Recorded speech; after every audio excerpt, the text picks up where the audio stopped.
Shut up, compressor.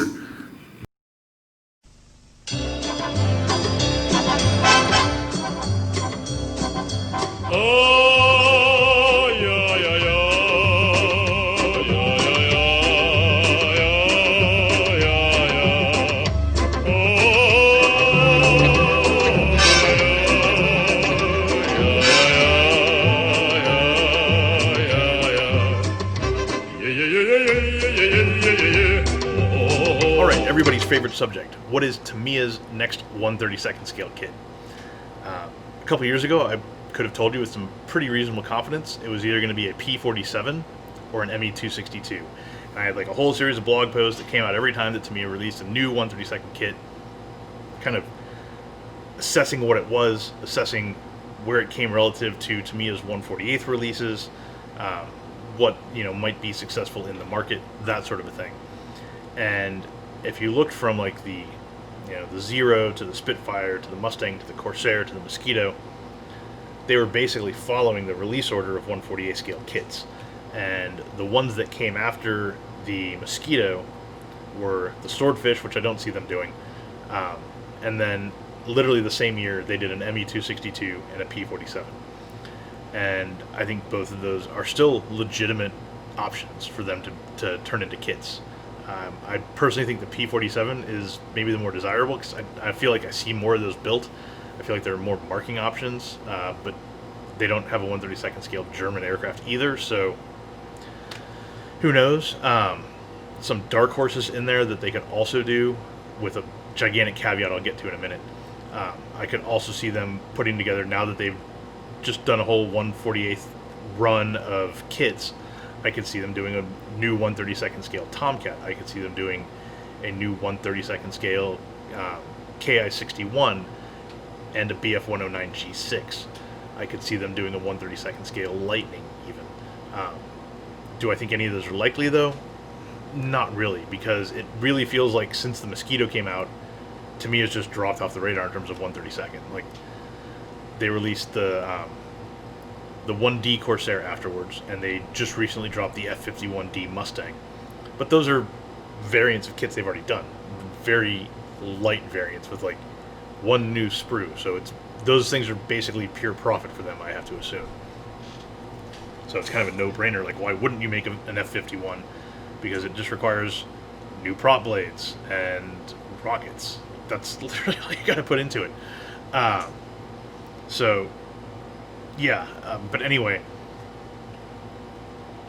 my personal theory is that the Mosquito, in particular, was a massive effort, took up a massive amount of engineering resources, and I don't think it sold all that well, to be honest. I have seen very few of them built. The Mosquito, to me, is one of those things that with modelers, it's your eyes are bigger than your stomach, and you think, oh yeah, 1/32 Mosquito, badass, that'd be awesome. And then you start looking at the schemes, and they're all the same fucking scheme. And because it was made of wood and it was smooth, they didn't really show as much wear and tear and weathering. And so I think it's something that a lot of people were excited about and then did nothing with. Contrary to the Spitfire and the Corsair and the Mustang, which had been built over and over and over and over again. So I think that might have just kind of blown their shot out of the water. That, and realizing while they're working on it that, holy shit, our 1/48th line has been completely neglected, because they went from a kit a year, basically, with the IL-2, and then they stopped. And I don't think there was a new tool kit between the IL-2 and the F-14. I think that was, like, it. And since the F-14, it's been, like, F-14, KI-61, BF-109, F-14D, the P-38. Like, it's been raining 1/48th kits. The new tool Spitfire. Like, all over the place. So to me, it feels like their priorities have backed away from 1/32nd substantially, and they're focused on 1/48th right now. That could change. I've heard rumors and rumblings that it's not going to for the foreseeable future. It's kind of like Edward isn't working on 1/32nd kits either, which, back to my prediction thing from the last thing, fucking bug. It seems like 1/32nd is in a bit of a stagnant phase right now, so that sucks, but at least we've got some cool kits to work on in the meantime.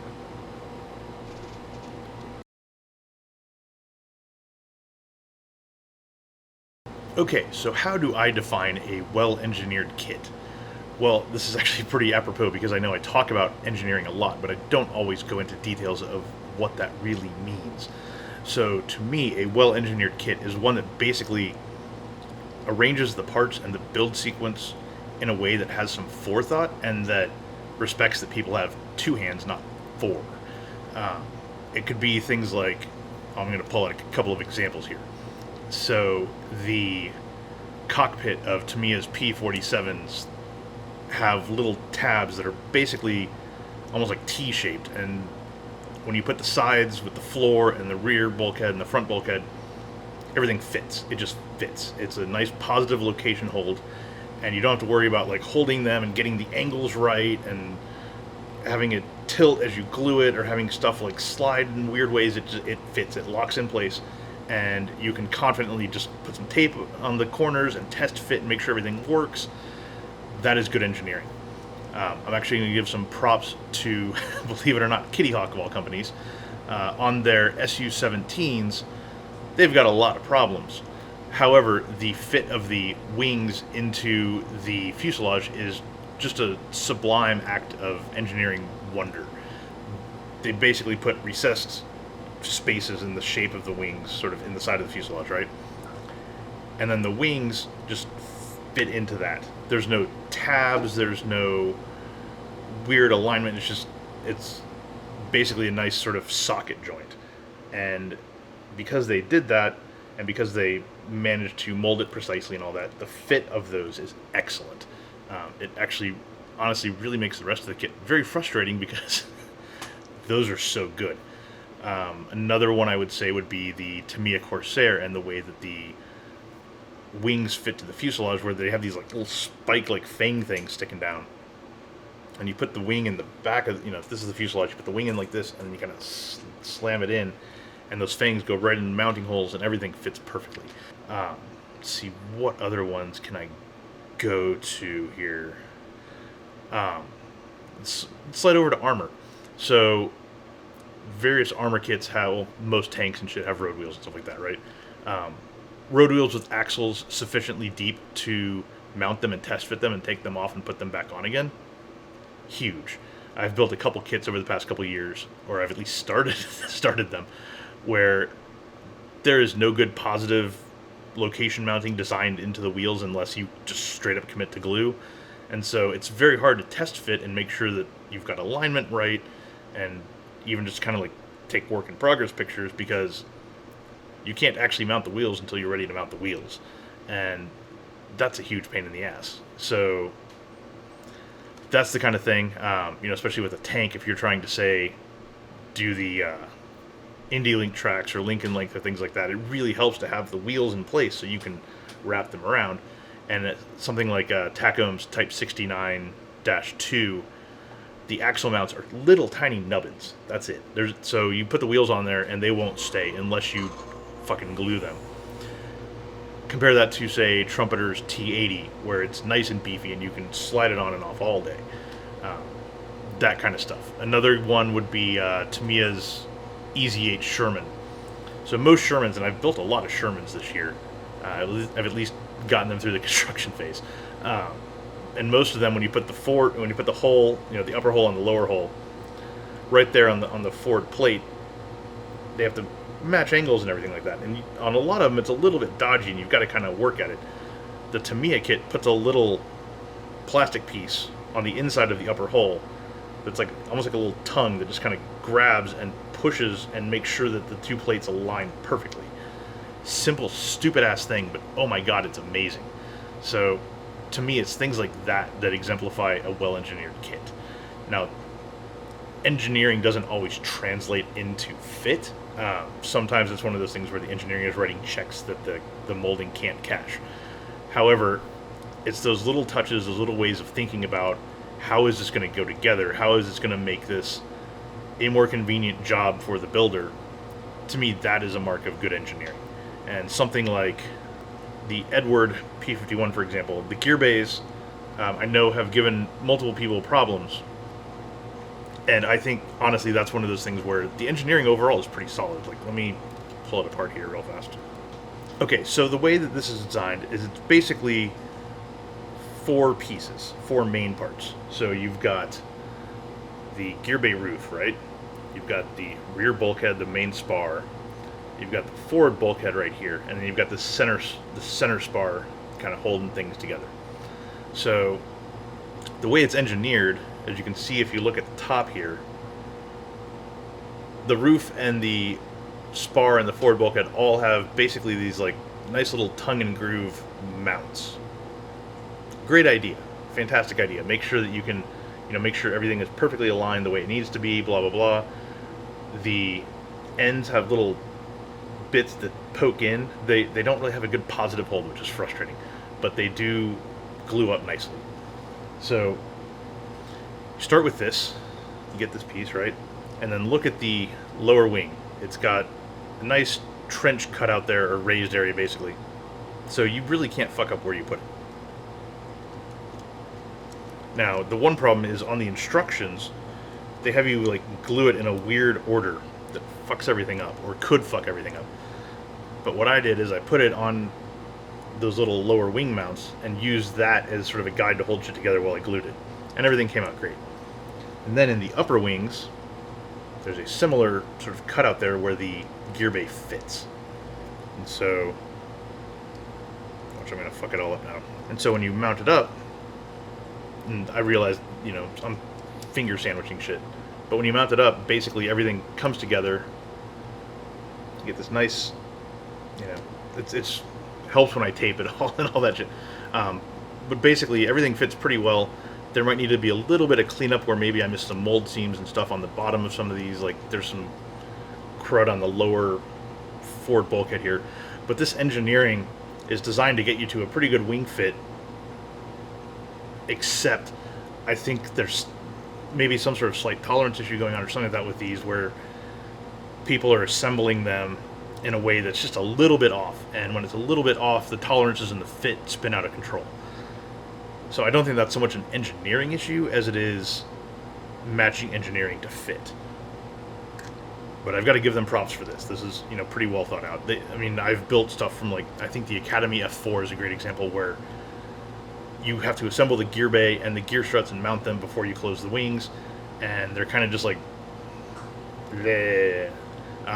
The Kitty Hawk SU-17 has a similar situation with its gear bays where they kind of sort of fit, sort of ish, and you almost have to position them in the wing as you glue them, and they don't hold with anything like this authority. So to me, that's the difference between good engineering and bad engineering. Now, how can you spot that on a kit before you buy it? That's a tough one. Honestly, a big part of it is looking at the sprues, looking at the instructions, having enough experience under your belt to know what is good engineering and what is not, and kind of see it through that vision, or to watch other people build it and see how it goes together from their perspective, and notice the things that work well and that don't work well. Notice where assemblies are kind of rickety versus where they hold together. And another one I should have thought of, Wingnut wings.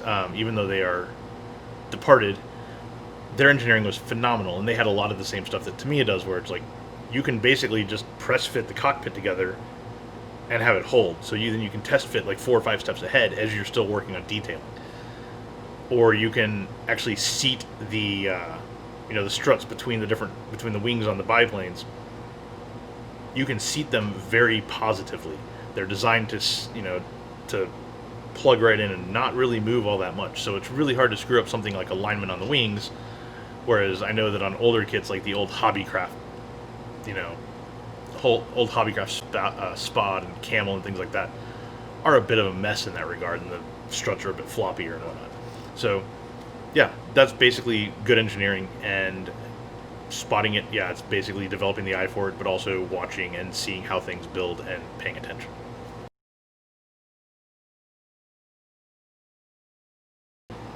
So in some ways, I think that the modeling community is not all that far removed from really shitty email forwards, and one of the places that really manifests itself is in the sharing of basically memes and cartoons and things like that that have been passed around for years.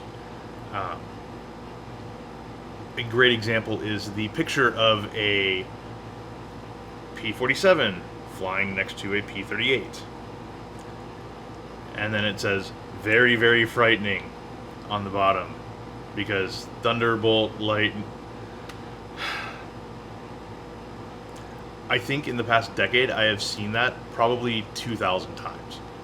It wasn't funny the first time, and now it is the kind of thing that I will just delete when I come across it if I happen to have admin powers.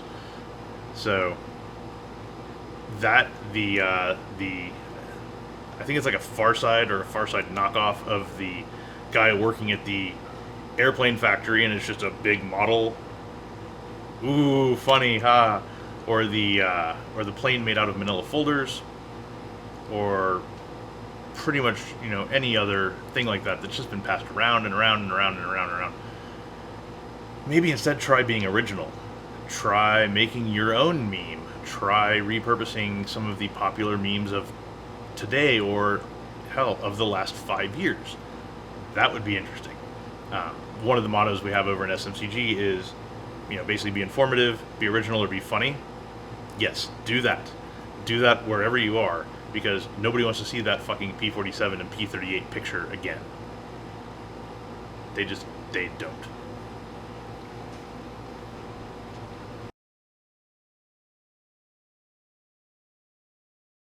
So I think one of the most tedious slurs in this hobby is rivet counter. Basically, it should mean somebody who pays almost overboard attention to details of a thing, you know, to the point of literally counting the rivets. But over time I've noticed that basically it just gets thrown around as people I don't like, or people who maybe invest a little bit more in the hobby than I do.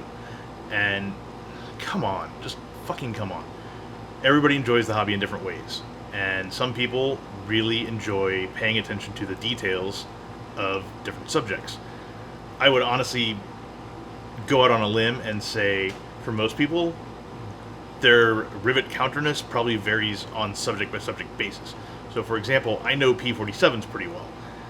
I know dick all about like the LA-7 or the F-100, you know, so if something's wrong on that, okay, I'm much more likely to get incensed about, you know, the cockpit layout being wrong in a jug versus something that I'm just not all that familiar with.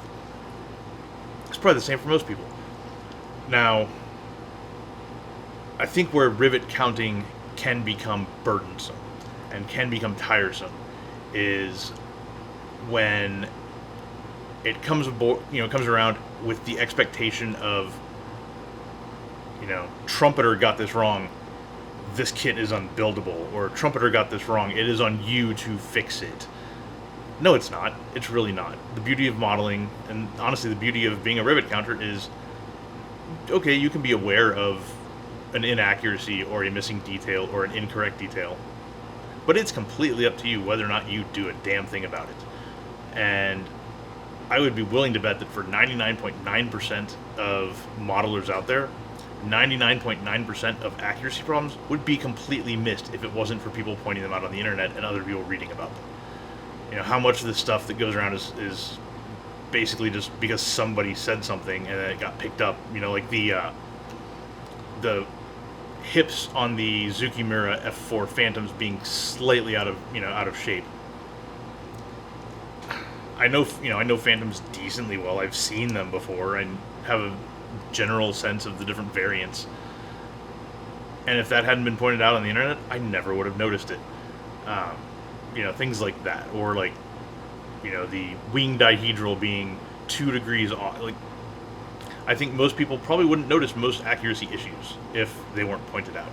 So in that way, rivet counters do a service to an extent, but they also, I think, set up a weird sort of feedback loop where then there's this expectation, judgment on kits on accuracy alone, and this expectation that, you know, for example, the Trumpeter P-51B isn't worth building and is garbage because it has a couple things it gets wrong.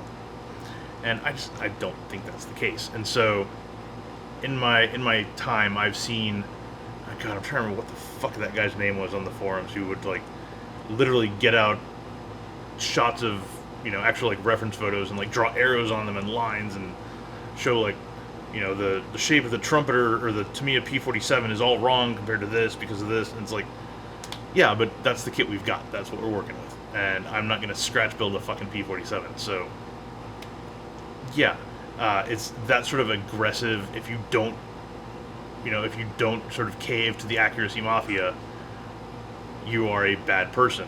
Like that's the implication that comes across. And to me, that is where rivet counting gets a bad name, when it goes from awareness into basically imperative.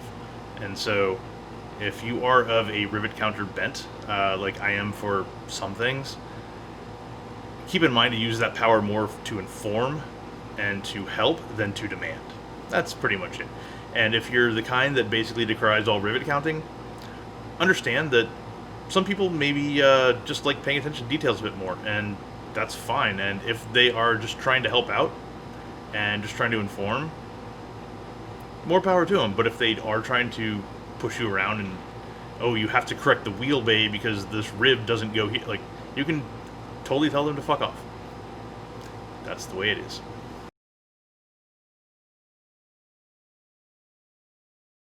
Okay, next up is the horrific topic of tweezer pain. And everybody who's built models knows this feeling, right? You're holding something in the tweezers, all of a sudden something slips, something goes wrong, and poof, whatever you're working on is just gone. If it's photo etch, it's probably gone for good. If it's something small, a lot of time, like a small plastic piece, a lot of times it'll kind of bounce around on the floor, and then you get to hunt with the carpet monster, or in my case, the garage floor of death, and literal death, because there are a bunch of dead bugs down there that I get to crawl around in whenever I drop something small. In terms of preventing tweezer ping, there are a couple of different things to consider. So first of all, you have to think about what you're holding, right? Generally, you want to hold something that is equal on both sides. So finding a good place to hold it where, if it's like a wedge shape, right, like that, and you're putting the tweezer sort of on this side, as the friction holding it slips down, down, down, poof, all of a sudden it goes like that. I think that is honestly where most ping type things come from, is you're holding something and you don't have a good, solid, non-slipping grip, and eventually it just gives. Another one is when you have, maybe some cheap-ass tweezers, like, this is a good example.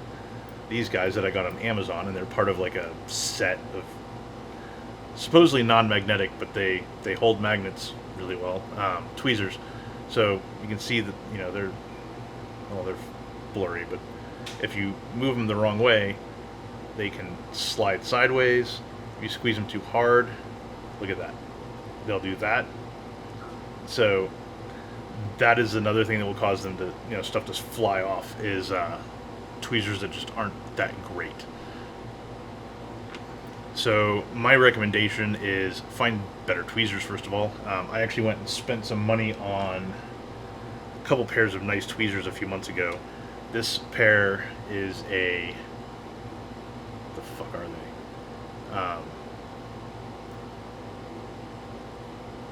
Vetus by Peakwin Swiss tweezers, and they're actually, I believe they're actually titanium. So they're pretty damn cool. They hold really, really well. They don't spread open when you squeeze down here. They never slide side to side, and I have yet to really lose a piece with these, unless I'm holding like a wedge, like I mentioned, where you're pretty much fucked whatever you do. Another option, and I call this the Labrador Retriever option, is to get a pair of ceramic tipped tweezers like this. These are, I believe they're used heavily for vaping for some reason. I don't really know. But basically they have these ceramic tips on the ends, and what you essentially get is the same thing you get with like a lab. You get sort of a soft jaw effect, where they'll hold it like this, and then you squeeze, and they don't pop open at the front. They just hold something nice and soft. So that's another great way to go about it.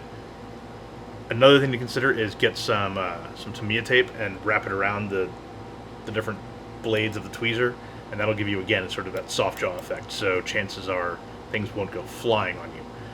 I still think, though, the key really is to pay attention to placement as much as you can. If you can get two opposing flat surfaces and hold them that way, that is going to go much further than anything else you can do. Um, and assuming that the tweezer is not the kind that's going to like collapse sideways on you, because that I think is probably how most photo etch goes flying, is when it goes, like, you get that little sideways shear, and something just launches. So, get better tweezers, pay attention how you're holding them, and yeah. Another audible you can call is getting some small jeweling actual pliers, or like beading pliers. They're more small miniature type things. I've got a set somewhere around here that I cannot find. I've actually been looking for it for a few weeks. I think one of the kids and I have taken it. But in my experience, those, for whatever reason, tend to hold things better as well, with less risk of a ping. No idea why. But yeah, different options.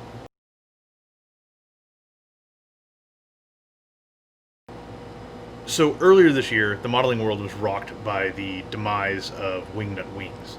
And one of the questions that came in is, who's going to fill their shoes? I don't know that anybody is, to be honest. Wingnut Wings was very much a labor of love. I know that it was founded by Peter Jackson because he has a thing for World War I aircraft. And yes, they created basically their own niche in the modeling industry with really high quality 1/32 scale World War I aircraft. But as much as they broke that open, I'm afraid that it's probably still a niche, and the development cost for a biplane with all the different, the different elements in the cockpit, the multiple wings, the struts, the engineering that has to go into making them not suck ass. I don't know who's willing to take that on, honestly, and who's willing to take that on over other things that would probably make them more money. So, for example, I know that, Wingnut Wings probably got way over its skis in its subject selection, which I don't know how much control it had over what it picked. I know I was originally very interested in them. I've built their pup and their snipe. I have a couple camel kits and a couple pup kits still hanging around to be built someday. But over the years, I got increasingly disillusioned because it was basically another minor variant of another German aircraft, and another minor variant of another German aircraft, and another minor variant of another German aircraft, and just over and over and over again. And to me, it was ignoring sort of the broader swath of the aircraft that served in World War One. I'm a well-known fan of the Spad 13, and I would have loved to have seen one of those. Nope. Or even a Spad 7, or a Hanrio HD1. Like, there are all kinds of aircraft out there that are interesting that just got shit on and ignored by Wingnut Wings in favor of more German kits. And yeah, I think over the years they kind of worked themselves into a hole, and you only saw massive, like a massive explosion of interest when it was like the DR1, which is the iconic triplane that the Red Baron flew, or the Sopwith Camel, which everybody knows. And I think if they had maybe gone more with like, let's get the hits, let's get the Camel, let's get the DR1, let's get the Spad 13, let's do a Curtiss JN4 Jenny, because every fucking Allied Air Force flew that thing forever. Let's even go beyond World War I a little bit and maybe do a Stearman. Like, I think they would have had all kinds of success if they'd done that, because those are kits that people know and want to build, as opposed to, what is this obscure German thing that they built 20 of. Like,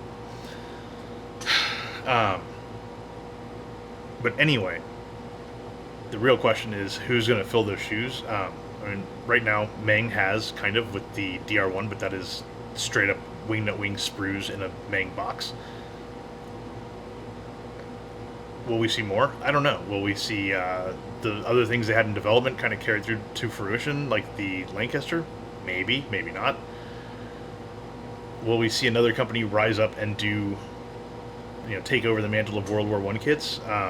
I think Copper State Models is probably the best bet right now, because they've been doing a whole line of Newports, but they're honestly still pretty small too. And again, I don't know how much the World War I market actually has has expansion and room for, because let's face it, Wingnut Wings again was a labor of love, and it was sort of like a little vanity project, and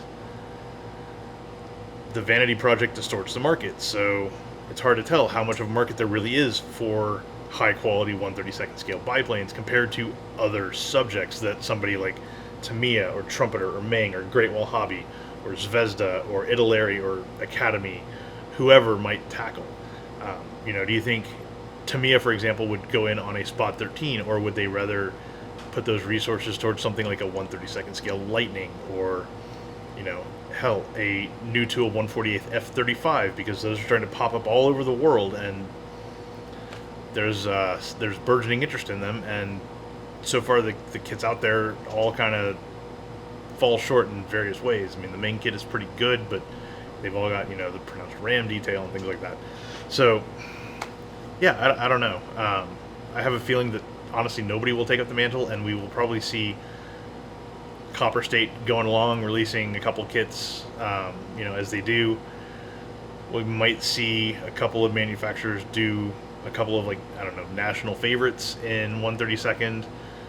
Other than that, I mean, I really think that the golden age of World War I 1/32 modeling lived and died with Wingnut Wings. So, hate to break it to you, but that's at least what my foggy ass crystal ball says.